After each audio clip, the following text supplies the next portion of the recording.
നമസ്കാരം. ഞാൻ ചിറക്കര മധു, എക്സൈസിൽ അസിസ്റ്റൻ്റ് കമ്മീഷണറായി. നമ്മുടെ കേരളത്തിൽ യുവജനങ്ങളെയും കുട്ടികളെയും മയക്കുമരുന്നിന് അടിമകളാക്കുന്ന ഒരു വലിയ സംഘം പ്രവർത്തിക്കുന്നു എന്നത് ഞെട്ടലോടുകൂടിയാണ് നാം തിരിച്ചറിയുക. നമ്മുടെ സൗഹൃദ വലയത്തിലോ ബന്ധുവലയത്തിലോ ഇത്തരത്തിൽ മയക്കുമരുന്ന് ഉപയോഗിക്കുന്ന ആളുകളുണ്ടോ? നമുക്കെങ്ങനെ തിരിച്ചറിയാൻ കഴിയും? സാധാരണഗതിയിൽ മദ്യം ഉപയോഗിക്കുന്ന ഒരാളിനെ വേഗത്തിൽ തിരിച്ചറിയാൻ നമുക്ക് കഴിയും. ഇപ്പോൾ സിഗരറ്റ് വലിച്ചിട്ട് ഒരാൾ നമ്മുടെ അടുത്തേക്ക് വന്നാൽ നമുക്ക് പെട്ടെന്ന് തിരിച്ചറിയാൻ കഴിയും. എന്നാൽ മയക്കുമരുന്നുകളുടെ കാര്യം അങ്ങനെയല്ല. മയക്കുമരുന്ന് ഉപയോഗിച്ച ഒരാളിനെ ഒരു സാധാരണക്കാരന് പെട്ടെന്ന് തിരിച്ചറിയാൻ പ്രയാസമാണ്. ചില പ്രത്യേക ലക്ഷണങ്ങളിലൂടെ സൂക്ഷ്മമായ നിരീക്ഷണത്തിലൂടെ മാത്രമേ അത് തിരിച്ചറിയാൻ കഴിയുകയുള്ളൂ. അപ്പോൾ ഒരാൾ മയക്കുമരുന്ന് ഉപയോഗിച്ച് തുടങ്ങിയതേ ഉള്ളൂ, തുടക്കമാണ് എങ്കിൽ അയാൾ അത് തിരിച്ചറിഞ്ഞാൽ നമുക്ക് ചികിത്സയിലൂടെ സാധാരണ ജീവിതത്തിലേക്ക് തിരികെ കൊണ്ടുവരാൻ കഴിയും. എന്നാൽ കുറച്ചധികം നാളായി കുറച്ചധികം ക്വാണ്ടിറ്റിയിലാണ് ഉപയോഗിക്കുന്നതെങ്കിൽ സാധാരണ ജീവിതത്തിലേക്ക് അയാളെ മടക്കി കൊണ്ടുവരിക ഏതാണ്ട് അസാധ്യമാണെന്ന് തന്നെ പറയേണ്ടി വരും. അതിനാൽ നമുക്ക് ഞാൻ എൻ്റെ ഔദ്യോഗിക ജീവിതത്തിലും മറ്റും കണ്ടതും പഠിച്ചതുമായിട്ടുള്ള ചില പ്രായോഗികമായ അറിവുകളാണ് ഞാനിവിടെ പറയുന്നത്. ഇത് മെഡിക്കൽ സപ്പോർട്ട് ഉള്ളതാണ് എന്നാരും തെറ്റിദ്ധരിക്കരുത് എന്നപേക്ഷിക്കുന്നു. ഇപ്പോൾ മയക്കുമരുന്നുകൾ സാധാരണയായി 3 തരത്തിലുള്ളവയാണ്. 1 പ്രകൃതിയിൽ നിന്ന് കിട്ടുന്നവ, കഞ്ചാവ് പോലെയുള്ളവ. 2 അവയിൽ നിന്നും വേർതിരിച്ചെടുക്കുന്നവ, ഉദാഹരണത്തിന് ഹാഷിഷ്, ചരസ് തുടങ്ങിയവ. 3-മത്തേത് തികച്ചും കൃത്രിമമായി ഫാക്ടറികളിൽ അല്ലെങ്കിൽ ലാബറട്ടറികളിൽ ഉണ്ടാക്കുന്നവ. അതാണ് LSD, ഇപ്പോൾ ഏറ്റവും അവസാനം ഇറങ്ങിയ MDMA തുടങ്ങിയിട്ടുള്ളവയെല്ലാം അത്തരത്തിലുള്ളവയാണ്. അപ്പോൾ ഇതിൽ ഏത് തരം മയക്കുമരുന്ന് ഉപയോഗിച്ചാലും ചില പൊതുവായ ലക്ഷണങ്ങൾ ഒരാളിൽ കാണാൻ സാധിക്കും. നാം സൂക്ഷ്മമായി നിരീക്ഷിക്കുകയാണെങ്കിൽ മാത്രം. അത് ചില കാര്യങ്ങൾ നമുക്ക് തിരിച്ചറിയുന്നതിന് വേണ്ടി ഞാനിവിടെ പറയാം. ഏറ്റവും പ്രധാനമായി നമുക്ക് പെട്ടെന്ന് ഒരാളെ തിരിച്ചറിയാൻ കഴിയുന്നത് അയാളുടെ കണ്ണുകളിലാണ്. മയക്കുമരുന്ന് ഉപയോഗിക്കുന്ന ആളുടെ കണ്ണുകൾക്ക് വരുന്ന പ്രത്യേകത, കണ്ണ് ചുവക്കുക എന്ന് പറയുന്നത് ഒരു സാധാരണ സംഭവമാണ്. കണ്ണ് ചുവന്ന് വരും. മിക്കവാറും മയക്കുമരുന്നുകൾക്ക് അങ്ങനെയൊരു പ്രശ്നമുണ്ട്, കണ്ണ് ചുവന്ന് വരും. അപ്പോൾ ഇത് മറയ്ക്കുന്നതിന് വേണ്ടി ഇത് ഉപയോഗിക്കുന്ന ആളുകൾ ചില ടെക്നിക്കുകളും സ്വീകരിക്കാറുണ്ട്. ചിലർ ഐ ഡ്രോപ്പുകൾ എപ്പോഴും കൈക്കൊണ്ട് കിടക്കും. ഐ ഡ്രോപ്സ്, കണ്ണിലൊഴിക്കുന്ന മരുന്ന് ഇടയ്ക്കിടയ്ക്ക് കണ്ണിലൊഴിച്ച് ഈ ചുവപ്പ് മാറ്റാൻ ശ്രമിക്കും. വേറെ ചിലർ ചില പ്രത്യേക തരത്തിലുള്ള മഷി എഴുതുന്നതായിട്ട് കാണാം, കണ്ണിൽ മഷി എഴുതുന്നതായിട്ട് കാണാം. ഇപ്പോൾ ചെറുപ്പക്കാരാരെങ്കിലും കണ്ണിൽ മഷി എഴുതുന്നതായി ശ്രദ്ധയിൽപ്പെട്ടാൽ അവരുടെ മയക്കുമരുന്ന് ഉപയോഗം സംശയിക്കേണ്ടി വരും. എല്ലാവരും അങ്ങനെ ആയിക്കൊള്ളണമെന്നില്ല, എങ്കിലും നാം സംശയിക്കേണ്ടി വരുന്ന ഒരവസ്ഥയുണ്ട്. മറ്റൊന്ന്, കണ്ണിൻ്റെ മറ്റൊരു പ്രത്യേകത എന്ന് പറയുന്നത് നമ്മുടെ കൃഷ്ണമണികൾ, പ്യൂപ്പിൾ എപ്പോഴും ചലിച്ചുകൊണ്ടിരിക്കുന്നതാണ്. ചെറിയ തോതിലുള്ളൊരു ചലനമുണ്ട്. ആ ചലനം നമ്മുടെ കണ്ണിന് ഊർജ്ജം നൽകുന്നുണ്ട്, തേജസ് നൽകുന്നുണ്ട്, തിളക്കം നൽകുന്നുണ്ട്. എന്നാൽ മയക്കുമരുന്ന് ഉപയോഗിക്കുന്ന ഒരാളിനെ സംബന്ധിച്ച് അയാളുടെ കണ്ണിൻ്റെ പ്യൂപ്പിൾ ചിലപ്പോൾ ചലിക്കാതെ ആയിരിക്കും ഇരിക്കുന്നത്, ഒരു സ്റ്റില്ലായിരിക്കും, ഏതോ ഒരു സ്ഥലത്തേക്ക് മാത്രം നോക്കിയിരിക്കുന്ന പോലെ നമുക്ക് തോന്നും. മറ്റൊരു തരത്തിലുള്ള, അതൊരു എക്സ്ട്രീമാണ്, മറ്റൊരു തരത്തിലുള്ള ചലനം എപ്പോഴും ചലിച്ചുകൊണ്ടിരിക്കും. അങ്ങോട്ടും ഇങ്ങോട്ടും അവരുടെ കൃഷ്ണമണികൾ ചലിച്ചു, ഒരിടത്ത് കേന്ദ്രീകരിക്കാൻ അവർക്ക് പറ്റാതെ വരും. അപ്പോൾ ഇത്തരത്തിൽ കണ്ണുകൾക്ക് പ്രത്യേകതകളുണ്ട്. അത് മാത്രമല്ല, മയക്കുമരുന്ന് കുറേ നാളായി ഉപയോഗിക്കുന്ന ഒരാളുടെ കണ്ണുകൾക്ക് ഊർജ്ജം കുറവായിരിക്കും, തേജസ് കുറവായിരിക്കും, തിളക്കം ഉണ്ടാവുകയില്ല. ചത്ത മീനിൻ്റെ കണ്ണെന്നൊക്കെ നമ്മൾ പറയില്ലേ, അതുപോലെയാണ് അവരുടെ കണ്ണുകൾ. മറ്റൊന്ന്, പെട്ടെന്ന് പ്രത്യക്ഷത്തിൽ തിരിച്ചറിയാൻ കഴിയുന്ന കാര്യം സംസാരം, ഒരാളുടെ സംസാരം. മയക്കുമരുന്ന് ഉപയോഗിക്കുന്ന ആളുടെ സംസാരത്തിന് 2 എക്സ്ട്രീം ഉണ്ടാകും. ഒന്ന്, വളരെ കുറഞ്ഞ വാക്കുകൾ ഉപയോഗിച്ച് വളരെ കുറച്ച് മാത്രം സംസാരിക്കുക, അതും ഇഴഞ്ഞിഴഞ്ഞുള്ള സംസാരമായിരിക്കും. മറ്റൊന്ന്, വളരെ ഊർജ്ജത്തോടുകൂടി വളരെ കൂടുതൽ സംസാരിക്കുക, ഇത് മറ്റൊരു എക്സ്ട്രീമാണ്. പിന്നീട് ഈ സംസാരത്തിന് തന്നെ പരസ്പര ബന്ധമില്ലാതെ സംസാരിക്കാൻ ചില സമയത്ത് അവർ ശ്രമിച്ചു എന്ന് വരും, പരസ്പര ബന്ധം ഉണ്ടാവുകയില്ല. അതുപോലെ അക്രമകരമായ സംസാരം അവരിൽ നിന്നുണ്ടാകും, പെട്ടെന്ന് പൊട്ടിത്തെറിക്കുന്ന പോലുള്ള സംഭാഷണങ്ങൾ ഉണ്ടാകും. മാത്രമല്ല, അസഭ്യവാക്കുകൾ ഉപയോഗിക്കാത്ത ഒരാൾ പോലും ചിലപ്പോൾ അസഭ്യവാക്കുകൾ ഉപയോഗിച്ച് സംസാരിച്ചു എന്ന് വരും. പിന്നെ അടുത്തതായി നമുക്ക് തിരിച്ചറിയാൻ പറ്റുന്ന ചലനമാണ്.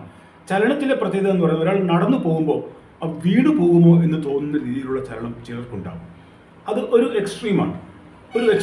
മറ്റൊന്ന്, വളരെ വേഗതയിൽ കൈകൾ വീശി വളരെ വേഗത്തിൽ നടക്കുന്ന ആളിനെ നമുക്ക് കാണാം. ഇതാണ് മറ്റൊരു എക്സ്ട്രീം. അപ്പോൾ ഇത്തരത്തിൽ ചലനത്തിലും കണ്ണുകളിൽ നിന്നും സംസാരത്തിൽ നിന്നും നമുക്ക് അയാളുടെ അസ്വാഭാവികത തിരിച്ചറിയാൻ കഴിയും. പിന്നീടുള്ള പെട്ടെന്ന് നമുക്ക് തിരിച്ചറിയാൻ പറ്റുന്ന കാര്യം എന്ന് പറയുന്നത് ആഹാരത്തിലെ മാറ്റമാണ്. ചിലർ മയക്കുമരുന്ന് ഉപയോഗിച്ച് കഴിഞ്ഞാൽ ആഹാരം വേണ്ട, അവർക്ക് ആഹാരം ഉപേക്ഷിക്കും, ആഹാരം കഴിക്കുകയില്ല. അങ്ങനെയുള്ള ചില ആളുകളുണ്ട്. അവർക്ക് സംഭവിക്കുന്ന മെലിച്ചിൽ സംഭവിക്കും, ഭാരക്കുറവ് സംഭവിക്കും. എന്നാൽ അടുത്ത എക്സ്ട്രീം എന്ന് പറയുന്നത് അങ്ങേ അറ്റമാണ്. ആഹാരം കൂടുതൽ കഴിക്കും. 3 നേരമാണ് കഴിക്കുന്നതെങ്കിൽ അവർ 6 നേരമോ 8 നേരമോ കഴിക്കും. കഴിച്ച കാര്യം അവർ മറന്നും പോകും. ഇങ്ങനെ കഴിക്കുന്നത് മൂലം ഉണ്ടാകുന്ന പ്രശ്നം അമിതമായ തടി, പൊണ്ണത്തടി ഉണ്ടാകും, ഭാരം കൂടും. ഈ 2 എക്സ്ട്രീമും ആരോഗ്യപരമായി വളരെ ഗുരുതരമായ അവസ്ഥയിൽ എത്തിക്കാൻ പര്യാപ്തമാണ്. മറ്റൊന്ന് ഉറക്കത്തിലെ വ്യതിയാനം. ചിലർ ഉറങ്ങിക്കൊണ്ടേയിരിക്കും. 24 മണിക്കൂർ ഉറങ്ങിയാലും അവർക്ക് ഉറക്കം മതിയാവുകയില്ല. എന്നാൽ മറ്റു ചിലർക്ക് ഉറങ്ങാൻ കഴിയുകയില്ല. അവരുടെ കണ്ണുകൾ അടയുകയില്ല. അവർ കമ്പ്യൂട്ടറിൽ ജോലി ചെയ്യുകയാണെങ്കിൽ ജോലി ചെയ്തുകൊണ്ടേയിരിക്കും, മണിക്കൂറുകൾ, ദിവസങ്ങൾ പോലും അങ്ങനെ പോയിന്ന് വരും. അങ്ങനെ വരുമ്പോൾ ഇത് അവരുടെ ജീവന് തന്നെ ത്രട്ടനിങ് ആയ ഒരു സ്റ്റേജായി മാറുന്നതായി കണ്ടിട്ടുണ്ട്. അപ്പോൾ നിങ്ങൾ തന്നെ പലപ്പോഴും കേട്ട് കാണും, പിന്നെ കമ്പ്യൂട്ടർ ഗെയിം കളിച്ചുകൊണ്ടിരുന്ന ആൾ തുടർച്ചയായി കമ്പ്യൂട്ടർ ഗെയിം കളിച്ചാൽ തളർന്നു വീണ് മരിച്ചു എന്നൊക്കെ അടുത്ത സമയത്ത് വാർത്തയിൽ വന്നിട്ടുണ്ട്. ഇതിൻ്റെയൊക്കെ പിന്നിലുള്ള ചരിത്രം മിക്കവാറും മയക്കുമരുന്നിൻ്റെ ഒരു ചരിത്രം അയാൾക്കുണ്ടായിരിക്കാൻ സാധ്യതയുണ്ട്. കൃത്യമായി നമുക്കത് അതാണെന്ന് പറയാൻ പറ്റില്ല, സാധ്യതയുണ്ട്. കാരണം അവരുടെ കണ്ണടയുകയില്ല, അവർ കണ്ണിന് ക്ഷീണം വരികയില്ല. ഇതിന് 2 എക്സ്ട്രീമാണ്. പിന്നീട് വരുന്നത് ബന്ധങ്ങൾ അവഗണിക്കുക. ഇപ്പോൾ കല്യാണം കഴിച്ച ആളാണ്, വിവാഹിതനാണ്, ഭാര്യയെ അവഗണിക്കുക, മക്കളെ അവഗണിക്കുക, ഭാര്യയുടെ മുന്നിൽ പെടാതിരിക്കാൻ ശ്രദ്ധിക്കുക. അല്ലെങ്കിൽ അച്ഛനും അമ്മയും ഉള്ള ആളാണെങ്കിൽ അവരുടെ മുന്നിൽ പെടാതിരിക്കുക. അവർ ഉറങ്ങിയതിന് ശേഷം വീട്ടിൽ വരിക, അല്ലെങ്കിൽ അവർ ഉണർന്നെണീക്കുന്നതിന് മുമ്പ് തിരിച്ച് വീട്ടിൽ നിന്ന് പോവുക, അല്ലെങ്കിൽ മുറിക്കകത്ത് കയറി അടഞ്ഞിരിക്കുക. അതായത് ബന്ധുക്കളുമായി സംസാരിക്കുന്നതിന്, ഊഷ്മളമായ ബന്ധം നിലനിർത്തുന്നതിന് അവർക്ക് കഴിയാതെ വരുന്നൊരവസ്ഥയുണ്ട്. അത് മയക്കുമരുന്ന് ഉപയോഗിക്കുന്നതിൽ ഏറ്റവും വലിയൊരു തിക്താനുഭവമാണ്. ഇതുമൂലം കേരളത്തിൽ വിവാഹമോചനങ്ങൾ കൂടി വരുന്നു എന്നതാണ് നമ്മുടെ അറിവ്. മയക്കുമരുന്ന് ഉപയോഗം മൂലം ബന്ധങ്ങളെ ശരിയായി സസ്റ്റെയിൻ ചെയ്ത് കൊണ്ടുപോകാൻ, നിലനിർത്തി കൊണ്ടുപോകാൻ കഴിയാത്ത യുവതലമുറ കേരളത്തിൽ വളർന്നു വരുന്നു എന്ന് നാം മനസ്സിലാക്കേണ്ടിയിരിക്കുന്നു. ഇത് നമ്മുടെ സാമൂഹ്യമായിട്ടുള്ള ഏറ്റവും അപകടകരമായ ഒരു സ്ഥിതിയാണെന്ന് കൂടി നാം മനസ്സിലാക്കേണ്ടിയിരിക്കുന്നു. മറ്റൊന്ന്, വ്യക്തിനിഷ്ഠമായ കാര്യങ്ങൾ ചെയ്യുന്നതിലെ അവധാനത, ശ്രദ്ധക്കുറവ്. വൃത്തിയായിരിക്കുക, കുളിക്കുക, ഷേവ് ചെയ്യുക, മുടി വെട്ടുക, പിന്നെ തുണി കഴുകി തേച്ചൊക്കെ ഉപയോഗിക്കുക എന്ന് പറയുന്ന സാധാരണ ഒരാളുടെ വ്യക്തി ജീവിതത്തിലെ കാര്യങ്ങൾ ഇവർ മറന്നുപോകും. ഇവർ ഈ പറയുന്ന കാര്യങ്ങളിലൊന്നും തന്നെ ശ്രദ്ധ പുലർത്തുകയില്ല. പിന്നെ കൃത്യനിഷ്ഠ. ഓഫീസ് ജോലിക്ക് പോകുന്ന ആളാണെങ്കിൽ 9 മണിക്ക് ചെല്ലേണ്ട ആൾ 11 മണിക്ക് ചെല്ലും. 5 മണിക്ക് പോകണമെങ്കിൽ അയാൾ ചിലപ്പോൾ 3 മണിക്ക് പോകും. അവരോട് ചോദിക്കുകയില്ല. അയാളുടെ സൗകര്യം പോലെ പ്രവർത്തിക്കുന്ന അവസ്ഥ വരും. ഇത് അയാളുടെ ജോലിയെ ബാധിക്കും, സാമ്പത്തിക സ്ഥിതിയെ ബാധിക്കും. അങ്ങനെ വരുന്ന സമയത്ത് കള്ളം പറയുന്ന ഒരു സ്വഭാവം ഇവരിൽ രൂപപ്പെട്ടു വരും. കടം ചോദിക്കുന്ന ഒരവസ്ഥ രൂപപ്പെട്ടു വരും. കാരണം ഈ മയക്കുമരുന്ന് ഉപയോഗത്തിന് വളരെയധികം പണം വേണ്ടി വരും. ഇങ്ങനെ ജോലി ചെയ്യുന്ന ഒരാളിന് പണം കുറഞ്ഞു വരുന്ന സമയത്ത്, അല്ലെങ്കിൽ ശരിയായിട്ട് പണം ലഭിക്കാത്ത സമയത്ത് ആരിൽ നിന്ന് വേണമെങ്കിലും കടം ചോദിക്കുന്ന ഒരവസ്ഥ വരും. ചിലപ്പോൾ മോഷണ ശ്രമം നടത്തിയെന്ന് വരും, പിടിച്ചുപറിക്കാൻ ശ്രമിച്ചു എന്ന് വരും. ഇങ്ങനെയുള്ള വ്യക്തിനിഷ്ഠമായിട്ടുള്ള നമ്മുടെ ചില ശീലങ്ങൾ അത് മൊത്തത്തിൽ ഇവർക്ക് താറുമാറായി പോകുന്നൊരു സ്ഥിതി ഉണ്ടാകും. മറ്റൊന്ന്, വിഡ്രോവൽ എന്ന് പറയുന്നൊരവസ്ഥയുണ്ട്.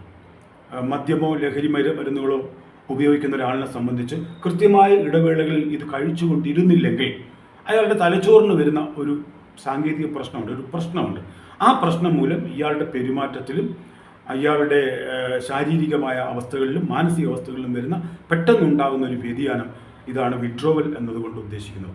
ഇത് മയക്കുമരുന്നിനെ സംബന്ധിച്ച് ഭീതിജനകമായ വിഡ്രോവലാണ് സംഭവിക്കുന്നത്. അതുമൂലം അയാൾക്ക് സ്വയം നിയന്ത്രിക്കാൻ കഴിയാത്ത അവസ്ഥ വരും.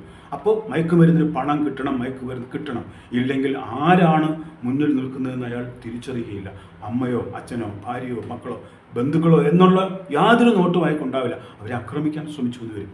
അവരിൽ നിന്ന് പണം തട്ടിയെടുക്കാൻ ശ്രമിച്ചു എന്ന് വരും. അമ്മയുടെ മാല പൊട്ടിച്ചെടുക്കാൻ ശ്രമിച്ചു എന്ന് വരും. ഇത് മയക്കുമരുന്നിൻ്റെ വിഡ്രോവൽ എന്ന് പറയുന്ന ആ അവസ്ഥയൊക്കെ വന്നു കഴിഞ്ഞാൽ പിന്നെ എത്രയും പെട്ടെന്ന് ഏറ്റവും നല്ല ഹോസ്പിറ്റലിൽ അയാൾ അഡ്മിറ്റ് ചെയ്യുക എന്നുള്ളത് മാത്രമാണ് സ്ഥിതി. അയാളെ പിന്നെ നിയന്ത്രിക്കാൻ ശ്രമിക്കരുത്. അത് നിയന്ത്രിക്കാൻ ശ്രമിക്കുന്നവർക്ക് അപകടം ഉണ്ടാകും. ഇത് മാത്രമല്ല, അവസാനമായി പറയേണ്ട കാര്യം, മയക്കുമരുന്നിൻ്റെ ഉപയോഗം നടത്തിക്കൊണ്ടിരിക്കുന്ന ഒരാൾ കൃത്യമായ ഒരു മാനസിക രോഗിയാണ് എന്ന് നാം മനസ്സിലാക്കണം. അയാളെ മാനസിക രോഗം ഉള്ള ഒരാളായി തന്നെ നാം മനസ്സിലാക്കുകയും അതനുസരിച്ച് അയാളോട് പെരുമാറുകയും അയാളെ രക്ഷപ്പെടുത്തിയെടുക്കാൻ ശ്രമിക്കുകയും വേണം. ഇതിലേറ്റവും പ്രധാനപ്പെട്ട കാര്യം, മയക്കുമരുന്ന് ഉപയോഗിക്കുന്ന ആളിനെ നേരത്തെ തിരിച്ചറിയുക, നേരത്തെ ചികിത്സയ്ക്ക് വിധേയമാക്കുക എന്നുള്ളത് മാത്രമാണ്. ഈ വീഡിയോ നിങ്ങൾക്ക് ഉപയോഗപ്രദമായി മാറും എന്ന് ഞാൻ പ്രതീക്ഷിക്കുന്നു. എല്ലാവർക്കും നന്ദി, നമസ്കാരം.